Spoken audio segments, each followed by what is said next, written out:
Hey guys, Taylor Casper here. I help parents ensure that if something happens to them, they have a functional plan in place to make sure their children are well taken care of.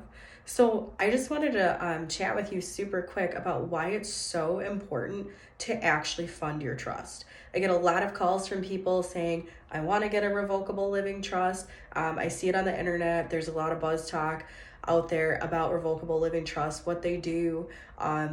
How they avoid probate, why they're a good idea. I think Susie Orman has a book that says like every single person should have a revocable living trust. So they're out there. People definitely talk about them, and it's something my office does a lot of for people that it makes sense to have a revocable living trust.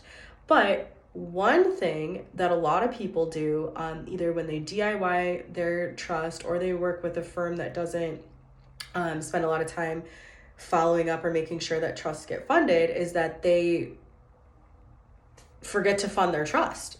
Now, if you don't know what I'm talking about, and you don't know what a trust is, and you don't know what funding a trust is, reach out for sure. Like, definitely reach out and give me a call. But for those of you who know what a trust is, you have a trust, you've done a trust with me, you've done a trust with some other law firm, you did a trust yourself on LegalZoom, whatever.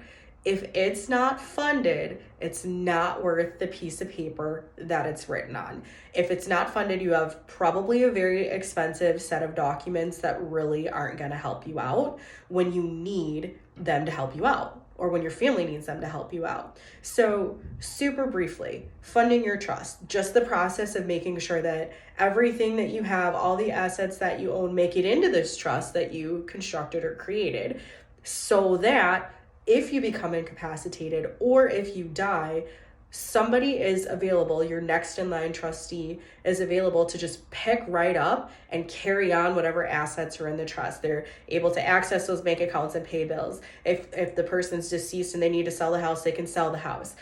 They can make sure that all the life insurance proceeds aren't passing to a 12-year-old in a restricted account that they're going to get 100% access to at 18, right? It's making sure that everything gets in there so the trust can do whatever you actually wanted it to do, and do it without having to make a stop at the probate court, costing attorney's fees, bond premiums, publication costs, filing fees, all sorts of things that you probably wanted to skip, which is why you created the trust in the first place. So just on here today, like really plugging for you that it is imperative that if you have a trust, that you fund the trust. Otherwise, it's not worth the paper that it's written on. So again, Taylor Casper here, owner and managing attorney of Legacy Estate Planning in Burnsville. If you need assistance or have questions regarding funding your trust, or if you're even like, I don't even know what a trust is, definitely feel free to reach out, give my office a call. We'd love to help.